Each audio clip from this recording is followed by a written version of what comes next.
नमस्कार मित्रांनो, लग्नानंतर होईलच प्रेम या मालिकेच्या 20 डिसेंबरच्या भागामध्ये मित्रांनो आजचा भाग त्यांनी तर असा एकदम हृदय पिळवटून टाकणारा असा दाखवलेला आहे. सुरुवातीला काय होतं इकडे पार्थ म्हणजे काव्याला पार्थला समजावून सांगायचा प्रयत्न करत असते, पण पार्थ काही ऐकण्याच्या मनस्थितीत नसतो आणि अखेर तो आता काव्याच्या गळ्यामधलं मंगळसूत्र तिला काढायला सांगतो आणि त्यानं जे पेंडंट केलेलं असतं काव्यार्थ नावाचं, ते पेंडंट तो जे परत 2 तुकडे करतो. म्हणजे काव्या वेगळं करतो आणि पार्थ वेगळं करतो आणि तो आता तिथून आतमध्ये निघून जातो. तर त्यानंतर नंदिनी चक्क येते म्हणजे वरून धावत-धावत येते आणि जीवाने तिला जी साडी गिफ्ट केलेली असते ती सगळ्यांच्या समोर पेटवते आणि त्याला आग लावून जीवासोबत सगळे संबंध तोडून ती तिकडून आपल्या घरी निघून जाते. आणि त्यानंतर मित्रांनो पार्थ येतो बाहेर आणि तो पाण्याने भरलेली बादली घेऊनच तिथे येतो आणि सगळ्यांच्या समोर ती बादली आपल्या डोक्यावरती उपडी करतो आणि सगळं पूर्ण भिजून जातो आणि काव्याला म्हणतो, "आता पार्थ तो तुझ्यावरती जो प्रेम करणारा होता, लग्न मानणारा होता, तो आता मेलेला आहे." आणि ते बघितल्यानंतर काव्याला खूप मोठा धक्का बसतो आणि त्यानंतर आता पार्थसुद्धा तिथून निघून जातो. तर जीवा आता त्या म्हणजे जळत असलेल्या साडीसमोर शपथ घेतो, की "चकाचक बाई, तुझा हा पसारेवाला तुला परत मिळवून दाखवेल." आणि त्यानंतर काव्यासुद्धा गुडघ्यावरती बसून त्या जळत्या साडीसमोरच शपथ घेते, की "पार्थ, ही काव्य तुम्हाला परत मिळवून दाखवेल." आणि असं आता या दोघांनी शपथ घेतात, म्हणजे दोघं जण शपथ घेतात. तर त्यानंतर आता काव्या परत तिकडे घरी जाते आणि नंदिनीला मनवायचा प्रयत्न करत असते. आणि इकडे पार्थने तर स्वतःला खोलीमध्ये कोंडून घेतलेलं असतं आणि तेव्हा आता मित्रांनो रम्या आणि इकडे जी मानिनी असते ती पार्थला खोलीच्या बाहेर काढायचा प्रयत्न करत असतात. तर तेव्हा जीवा तिथे येतो आणि जीवा तिथे आल्यानंतर त्याला खोलीच्या बाहेर काढायचा प्रयत्न करत असतो. तर तेव्हा रम्या त्याला बोल, बोल बोलते आणि अखेर आता त्यानंतर म्हणजे त्यांनी असं दाखवलेलं आहे, की आता इकडे म्हणजे सगळं काही परत व्यवस्थित होतं, थोडंसं शांत होतं आणि इकडे धनंजय नंदिनीला म्हणतो, "मी तुला तुझी साथ कधीसुद्धा सोडणार नाहीये, पण मी काव्याला कधीच माफ नाही करणार." आणि इकडे तर आता पार्थ आणि रम्या मित्रांनो बाहेर आलेले असतात. म्हणजे ते कारमध्ये बसलेले असतात आणि तेव्हा पार्थ रम्याला चक्क विचारतो, की "तुझं अजूनसुद्धा माझ्यावरती प्रेम आहे का?" आणि मित्रांनो असं सगळं काही त्यांनी आजच्या भागामध्ये दाखवलेलं आहे. तर आपण चला सुरुवातीपासून बघूया. मित्रांनो आता इथे काव्या पार्थला थांबवायचा प्रयत्न करत असते आणि त्याच्याबरोबर बोलायचा प्रयत्न करत असते. तर तेव्हा पार्थ तर आपलं तोंडच फिरवतो.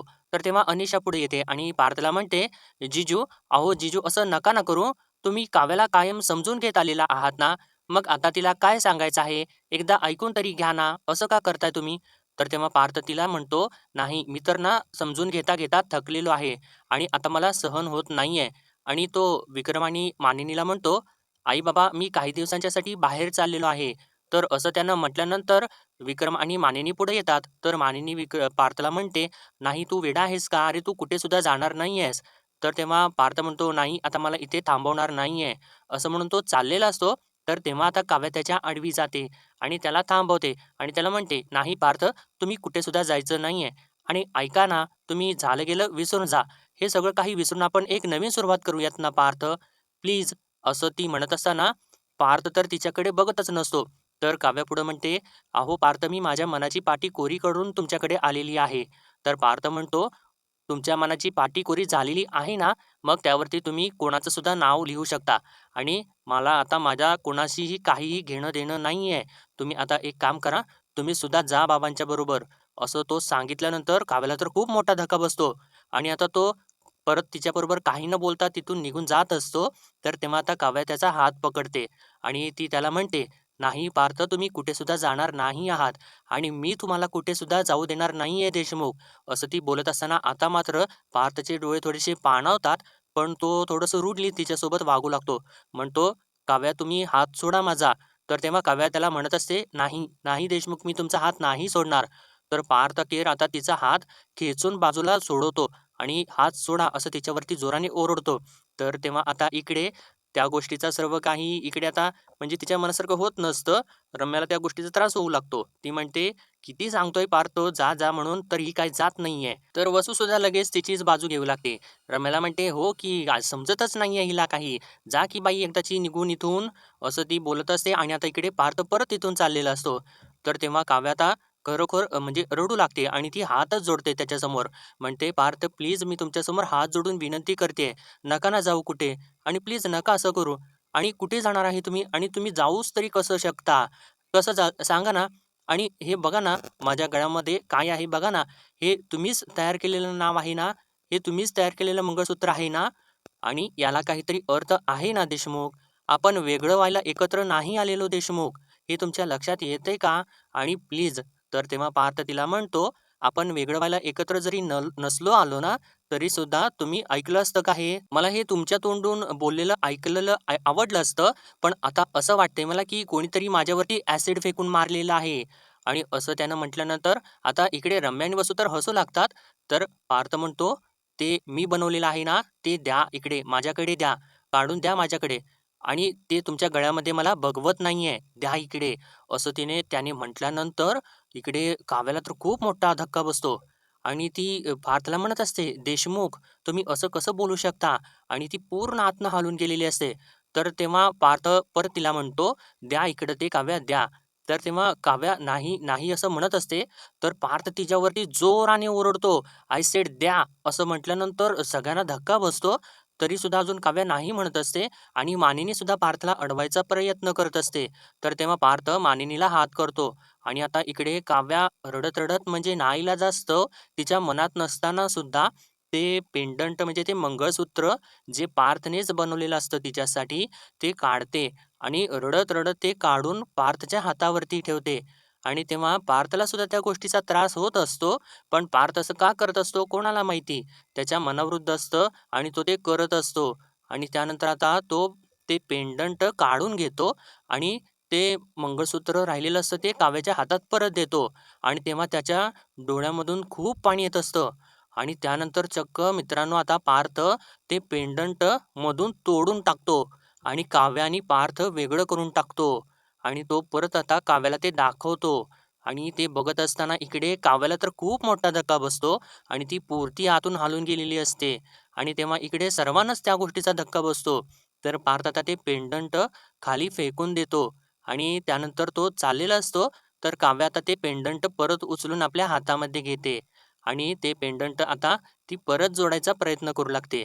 तर तेव्हा पार्थ तिला म्हणतो, "2 तुकडे झालेले आहेत तुमच्या माझ्या जगाचे आणि आपण आता एकत्र नाही राहू शकत." असं तो बोलू लागतो आणि म्हणतो, "तुम्ही तुमच्या जगामध्ये जा, नाहीतर तुम्ही इथे राहा.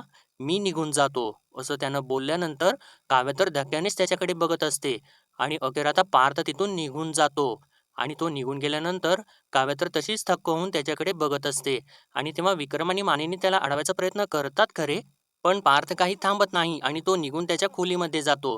तर आता इकडे मित्रांनो नंदिनी सुद्धा धावत-धावत तिच्या खोलीमधून खाली येते आणि तिच्या हातामध्ये ती जीवाने तिला गिफ्ट दिलेली साडी असते. तर तेव्हा आता जीवा तिला थांबवायचा प्रयत्न करत असतो, पण नंदिनी काही थांबत नाही आणि ती रागा-रागात एकदम जोराने खाली येते आणि तिच्या हातामध्ये बॅगसुद्धा असते आणि जीवाने दिलेली साडीसुद्धा असते आणि ती आता सगळ्यांच्या समोर येते आणि ती साडी खाली फेकते आणि साडी खाली फेकल्यानंतर ती थोडंसं बाजूला जाते आणि तिथून चक्क माचीस घेऊन येते आणि माचीस घेऊन येऊन ती ती साडी चक्क पेटवायचा प्रयत्न करत असते. तर तेव्हा जीवा तिला थांबवायचा प्रयत्न करत असतो आणि बाकी सर्वजण सुद्धा तिला थांबवायचा प्रयत्न करत असतात आणि काव्यासुद्धा म्हणत असते, "ताई असं करू नकोस." मानिनी म्हणत असते, "अगं नंदिनी असं करू नकोस." तर तेव्हा अखेर आता नंदिनी काडी ओढते आणि त्या साडीवरती टाकते आणि चक्क त्या साडीला मित्रांनो आगसुद्धा लागते आणि ती साडी पेटायला लागते. तर तेव्हा ते बघितल्यानंतर सगळ्यांना खूप मोठा धक्का बसतो आणि सर्वजण असं तोंडावरती हातच घेतात. तर इकडे आता जीवाला खूप मोठा धक्का बसतो आणि नंदिनीला मात्र काही म्हणजे ती परत अनकॉन्शियस झालेली असते आणि तिचा राग एकदम पराकोटीला गेलेला आहे इथे मित्रांनो. आणि बघा आता हे काही कसं ती बोलू लागते. म्हणते, "ही आग ना आज माझ्या नात्याला नाही, तर माझ्या विश्वासाला लागलेली आहे." आणि असं तिने बोलल्यानंतर सगळ्यांना परत काही कळेनासं होऊ लागतं. तर नंदिनी पुढं म्हणते, "आणि मी आधीच सांगितलेलं होतं, मी माझा विश्वासघात सहन नाही करू शकत." आणि असं ती बोलत असताना जीवा मात्र एकदम थक्क होऊनच तिच्याकडे बघत असतो आणि अखेर आता नंदिनी हे सर्व काही बोलते आणि तिथून ती बॅग घेऊन तरातरा निघून जाते आणि तेव्हा धनंजय सुद्धा तिच्या मागे निघून जातो आणि तेव्हा काव्या तिला थांबवायचा प्रयत्न करत असते. तिला म्हणत असते, "ताई थांब, अगं ताई थांब ना." तरीसुद्धा नंदिनी तिचं काही ऐकत नाही आणि ती निघून जाते. तर तेव्हा आता वातावरण एकदम सगळं शांत होऊन जातं आणि त्यानंतर आता काव्या मागे वळून बघते आणि ती आता विक्रम आणि मानिनीला म्हणते, "काका आता मीच इथून निघून जाणं बेटर आहे आणि तेव्हा तिने असं म्हटल्यानंतर मानिनी काव्याला म्हणते, "काव्य तू जरासं शांत हो. आपण ना शांतपणाने बोलूयात." आणि असं ती बोलत असताना आता मित्रांनो इकडे पार्थ बाहेर येतो आणि त्याच्या हातामध्ये बादली असते आणि त्या बादलीमध्ये पाणी असतं आणि तो येऊन आता काव्याच्या समोरच उभा राहतो आणि तेव्हा त्याला बघितल्यानंतर परत सगळ्यांना धक्का बसतो. आत्ता तर इथे नंदिनीने साडी चाळलेली असते आणि त्यानंतर आता पार्थ तिथे पाण्याची बादली घेऊन येतो आणि तेव्हा विक्रम आणि मानिनी त्याला म्हणतात, "अरे पार्थ, हे काय आहे?" तर तेव्हा पार्थ चक्क ती बादली घेतो आणि सगळ्यांच्या समोर ती बादली, पाण्याने भरलेली बादली आपल्या डोक्यावरती उपडी करतो. तर तेव्हा मानिनी आणि विक्रम त्याला थांबवायचा प्रयत्न करतात, पण पार्थ अखेर ती बादली डोक्यावरती ओतूनच घेतो आणि तेव्हा ते सगळं बघत असताना सगळ्यांना धक्काच बसतो. तर काव्या तर डोळे मोठे करूनच त्याच्याकडे बघत असते आणि असली आतून हालून गेलेली असते. तर तेव्हा पार्थ आता म्हणतो, "लग्न मानणारा, प्रेमावरती विश्वास ठेवणारा पार्थ आजपासून मेला." असं तो बोलतो आणि तसं बोलत असताना तो पण आतनं पूर्ण हालून गेलेला असतो मित्रांनो आणि आता तो म्हणतो, आता ही त्याची शेवटची अंघोळ होती आणि असं त्यानं म्हटल्यानंतर काव्या तर एकदम सुन्न होऊन जाते आणि तिला तर काही कळतच नसतं आणि तिला आता विश्वास म्हणजे आता तिला खात्री पटते, की आता काही सुद्धा होऊ शकत नाही. पार्थने आता मला कायमचं सोडून दिलेलं आहे. त्याच्या आयुष्यामधून कायमचं काढून टाकलेलं आहे आणि ती त्याच भावनेने आता त्याच्याकडे बघत असते. तर पार्थ आता ते पाणी आपल्या अंगावरती ओतून घेतो आणि तिथून आतमध्ये परत निघून जातो आणि तेव्हा आता मानिनी सुद्धा रडू लागते आणि जीवाला तर काही कळतच नाही आणि जीवा तर आता परत खाली गुडघ्यावरती बसतो. म्हणजे ती जळत असलेली साडी त्याच्यासमोर तो बसतो आणि काव्या पण एकदम सुन्न झालेली असते. तर तेव्हा आता जीवा म्हणतो, "तू आपलं नातं जाळलेलं आहेस चकाचक बाई, पण ना तू हे सगळं करून तू तू अजिबात चांगलं केलेलं नाहीयेस आणि पण मी ना आता त्याच राखेमधून आपलं परत नातं उभा करेन आणि आपलं जग पुन्हा उभा करेन आणि हा शब्द आहे या पसारेवाल्याचा." असं तो त्या अग्नीसमोरच शपथ घेतो आणि बघूयात मित्रांनो आता परत तो नंदिनीला कसा मिळवतो ते आणि ते बघण्यासारखंच असणार आहे. कारण जीवाचा प्रवास तर आता खूप खडतर असणार आहे आणि त्यानंतर आता ते जीवाचं बघितल्यानंतर म्हणजे काव्याला सुद्धा धक्का बसलेला असतो आणि आता काव्यासुद्धा खाली गुडघ्यावरती बसते आणि ती म्हणते, "मेलेलं नातं जिवंत करण्याची धमक आहे या काव्यामध्ये." आणि असं ती बोलत असताना आता सर्वजण तिच्याकडेच बघू लागतात आणि तेव्हा सगळ्यांना थोडासा धक्का बसलेला असतो. तर तेव्हा काव्या पुढे म्हणते, "हा प्रेम करणारा पार्थ पुन्हा मिळवेन मी देशमुख." असं ती सुद्धा शपथ घेते आणि त्या अग्नीसमोरच ती सुद्धा शपथ घेते आणि तेव्हा जीवा सुद्धा आता तिच्याकडे थोडंसं बघतो आणि तो उठून आता वरच्या दिशेने त्याच्या खोलीमध्ये निघून जातो आणि तेव्हा आता मानिनीला खूप त्रास होत असतो आणि त्यानंतर आता काव्यासुद्धा उठते आणि तो सुद्धा आता इकडे कुठेतरी बाहेरच निघून जाते. तर तेव्हा मानिनी तिला थांबवायचा प्रयत्न करत असते, पण ती काही थांबत नाही आणि आता मानिनी जोरजोराने रडू लागते. म्हणजे तिला तर काही समजतच नसतं. कारण आत्ता थोड्या वेळापूर्वी सगळा काही तिचा हसता-खेळता संसार असतो. तिच्या 2 मुलांचा संसार तो एका क्षणामध्ये उद्ध्वस्त झालेला असतो मित्रांनो. आणि आता तेवढ्यातच इकडे अभिनंदन, काव्या आणि जीवा असं तो बोर्ड लिहिलेला असतो, तो सुद्धा कोसळून खाली पडतो आणि तेव्हा अजून सुद्धा परत या दोघांना जास्त त्रास होऊ लागतो आणि आता काव्यासोबत विक्रम सुद्धा रडू लागतो. तर अखेर आता इकडे बघा मित्रांनो, नंदिनी आणि धनंजय ते आपापल्या घरी पोहोचतात. तर तेव्हा आता नंदिनी अजून सुद्धा म्हणजे धक्क्यातच असते. तर तेव्हा धनंजय तिच्या डोक्यावरती हात ठेवतो आणि थोड्या वेळाने तिला पाणी आणून देतो आणि तिला तिच्यासोबत बोलायचा प्रयत्न करू लागतो. तिला म्हणतो, "नंदिनी बाळा, हे घे, पाणी घे बाळा." तर तेव्हा आता नंदिनी अजून सुद्धा त्या धक्क्यातच असते आणि ती एकदम भांबावून गेलेली असते. तर तेव्हा धनंजय तिला परत त्या विचारामधून बाहेर काढतो आणि तेव्हा तो तिला "पाणी घे बाळा" असं म्हणतो. तर तेव्हा जरासं नंदिनी शुद्धीवरती येते आणि पाण्याचा ग्लास ती घेत असते आणि ज्यावेळेस ती पाण्याचा ग्लास घेत असते, तर तेव्हा तिचा तो डावा हात असतो, ज्या हातावरती जीवांदिनी असं लिहिलेलं असतं, ते तिला बघितल्यानंतर आता तो क्षण आठवतो, ज्यावेळेस जीवाने ते तिच्या हातावरती स्केच पेनने काढलेलं असतं आणि ते आता आठवल्यानंतर नंदिनी जोरजोराने रडू लागते आणि अखेर ती आता तिचा बांध फुटतो. तर तेव्हा धनंजय तिला पाणी प्यायला देतो आणि नंदिनी आता पाणी पिते आणि परत रडू लागते. आणि आता ती जरासं बाजूला बघते, तर मित्रांनो चक्क तिथे आता काव्या आलेली असते आणि तिच्यासोबत अनिशा सुद्धा असते. तर तेव्हा काव्या तिला ताई अशी म्हणून हाक मारते. तर तेव्हा नंदिनीला सगळा तो क्षण आठवतो, ज्यावेळेस या सगळ्यांनी मिळून फार्म हाऊसवरती क्षण घालवलेले असतात आणि ती त्यानंतर आता हा क्षणसुद्धा आठवतो, ज्यावेळेस काव्याचा सगळं काही हे सगळं चालू असतं तिचं मोठेपण म्हणजे तिचं सगळे काही यांनी तयारी केलेली असते, प्रोग्राम चालू असतो. तेव्हा जाऊन नंदिनीने तिला मिठी मारलेली असते, तो क्षण आठवतो. आणि आता इकडे धनंजय तर डोळे मोठे करूनच काव्याकडे बघू लागतो, रागारागाने बघू लागतो. तर तेव्हा काव्य आता थोडीशी आपली मान खाली घालून बसलेली असते. आणि आता इकडे परत त्यांनी इकडे घरामधला सीन दाखवलेला आहे. इकडे पार्थने तर खोली बंद करून घेतलेली आहे, म्हणजे दरवाजा बंद करून घेतलेला असतो खोलीचा आणि तेव्हा मानिनी तिथे बाहेर येऊन दरवाजा वाजवत असते आणि त्याला म्हणत असते, "माझं ऐक बाळ, दार उघड. अरे आपण बोलूयात ना. अरे प्रश्न सुटतात. निघेल काहीतरी सोल्युशन. तू दार तरी उघड. अरे तू बोल ना माझ्याशी. तुला रडायचं असेल तर माझ्या कुशीत शिरून रड रे बाळा. पण असं असं कुढत बसू नकोस. प्लीज अरे प्लीज उघड." तर तेव्हा इकडे आतमध्ये पार्थ अजून सुद्धा त्याच अवस्थेत असतो.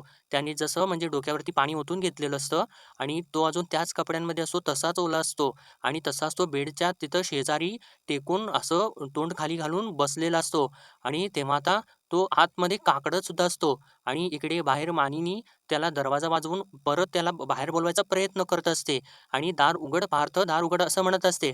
इतक्यातच आता रम्या तिथं येते आणि अ, अ, मित्रांनो ती येणं इथं साहजिकच आहे. कारण आता ती बरोबर चान्स मारणार इथे येऊन, म्हणजे त्या संधीचा फायदा उचलणार. तर ती येऊन मानिनीला विचारते, "काय झालं मामी?" तर तेव्हा मानिनी सांगू लागते, "अगं बघ ना रम्या, तो पार्थ आहे ना, काहीही केला दरवाजा उघडत नाही. आता तू तरी सांगून बघ तो दरवाजा उघडतोय का?" असं तिने सांगितल्यानंतर आता रम्यासुद्धा दरवाजा वाजवू लागते. म्हणते, "पार्थ, अरे दार उघड ना. अरे हे बघ मामी हाका मारते तुला बाहेर. अरे पार्थ दरवाजा उघड." तर तेव्हा मानिनी सुद्धा परत म्हणू लागते, "अरे पार्थ ऐक ना, दरवाजा उघड अरे." आणि तेव्हा आता मानिनी खूप घाबरते आणि म्हणते, "अगं रम्या मला तर भीती वाटते. अगं आत काहीतरी असं वेडं-वाकडं आणि अगं त्याने दार उघडायला पाहिजे ना." असं म्हणून ती आता जोराने रडू लागते आणि परत त्याला हाक मारू लागते. तर तेव्हा रम्या मानिनीला शांत करते आणि म्हणते, "अगं मामी तू शांत हो, असं काही सुद्धा नाही करणार." आणि ती ती सुद्धा आता थोडंसं रडू लागते. म्हणते, "अरे पार्थ बाहेर ये ना. अरे बोल ना आमच्याशी." आणि असं म्हणून ती जोरजोराने दरवाजा वाजवत असते आणि म्हणते, "हे बघ पार्थ हवं तर ना मी इथून निघून जाते. तू पार्थ अरे मामीसाठी तरी बाहेर ये. अरे पार्थ तू ऐकतोयस ना?" असं ती बोलत असते. पण इकडे आतमध्ये पार्थ तर सगळं काही ऐकत असतो, पण तो काहीच उत्तर द्यायच्या मनस्थितीमध्ये नसतो.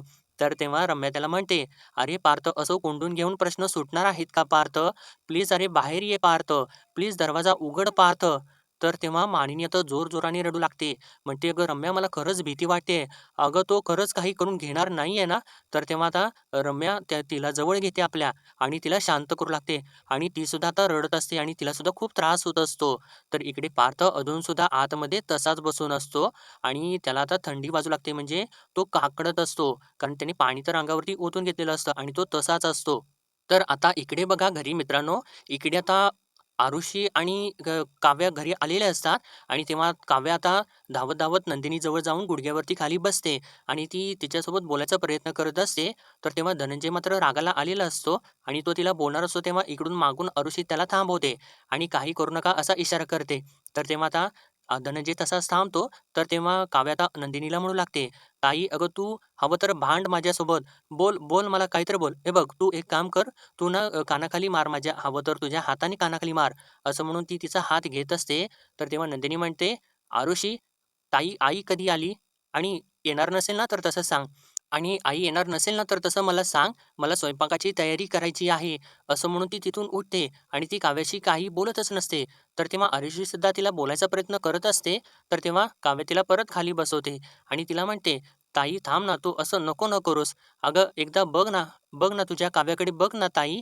तुझी काव्या अगं असं सगळं तुझं असं मुद्दामून नाही ना करणार तुझी काव्या. हे बघ मला मान्य आहे माझ्यामुळे ना तुला हे सगळं काही करावं माझ्यामुळेच तुझ्यावरती ही वेळ आली. पण अगं ताई हे सगळं मी नाही मुद्दामून केलं. खरंच नाही मुद्दाम केलं." असं ती तिचा हात आपल्या हातामध्ये घेऊन बोलत असते. पण नंदिनी तर तिच्याकडे काही बघत पण नसते आणि बोलत पण नसते. तर तेव्हा काव्या आता तिला पुढं म्हणते, "अगं ताई तुझ्या ना तुझ्या चेहऱ्यावरच्या अश्रूंचं मला असं कारण मला नव्हतं व्हायचं. म्हणूनच मी तुला नाही सांगितलं गं ताई. या सगळ्या गोष्टी मी तुझ्यापासून लपवत राहून कसं जगत राहिले ना मी, हे माझं मलाच माहिती ताई. आणि हे बघ, तू प्लीज, प्लीज माझ्याशी बोल, माझ्याशी भांड. हवं तर ना सगळ्या गोष्टी सोडून, सगळ्या गोष्टी माझ्यावरती ओरडून, सगळ्या गोष्टी मला सांगून मोकळी हो. "प्लीज ताई बोल, प्लीज ताई बोल." असं ती म्हणत असते आणि तिचा हात आपल्या हातामध्ये घेऊन ती बसलेली असते.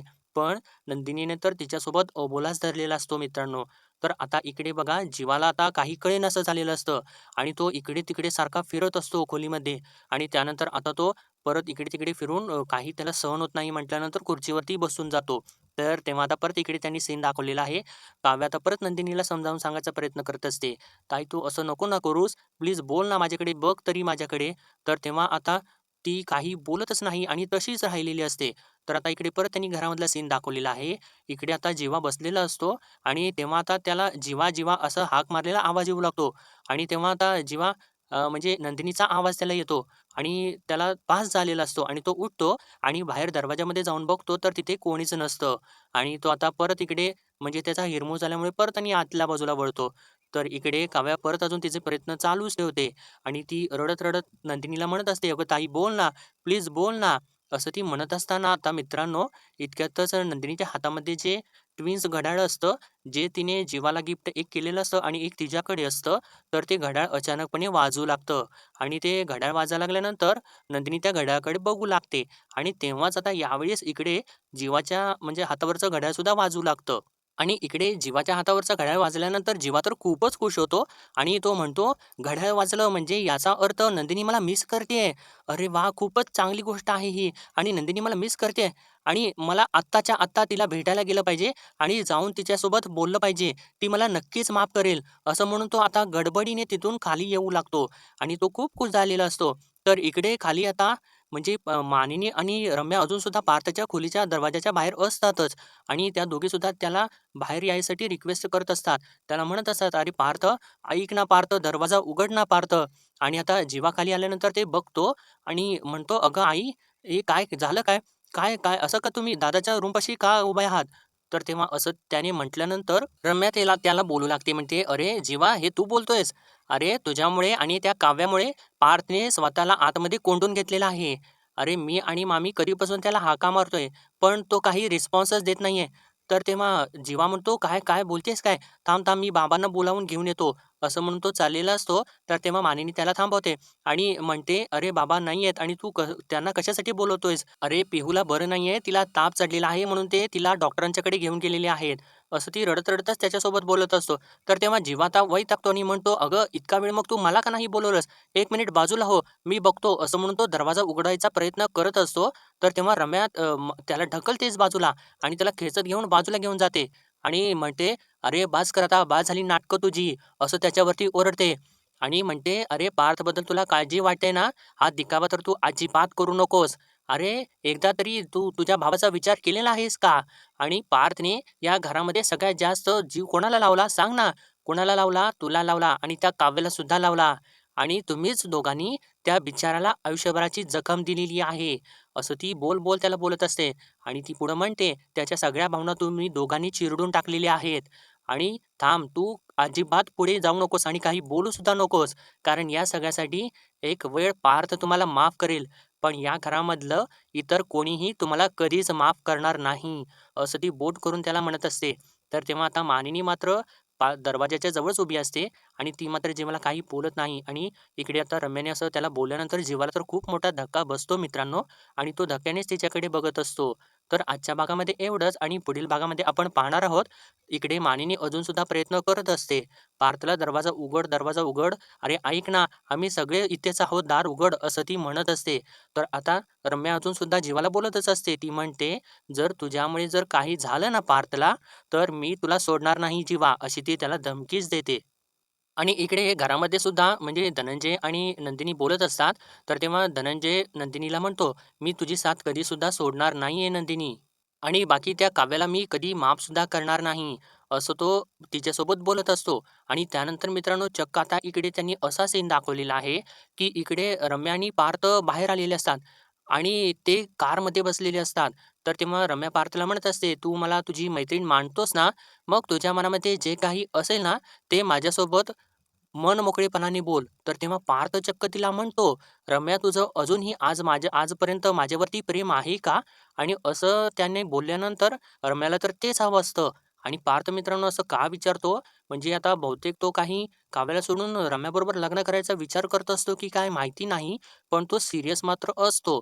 आणि आजचा भाग इथेच संपतो मित्रांनो. भेटूया परत उद्याच्या भागामध्ये. तोपर्यंत आपल्या व्हिडिओला लाईक, शेअर आणि सबस्क्राईब नक्कीच करा.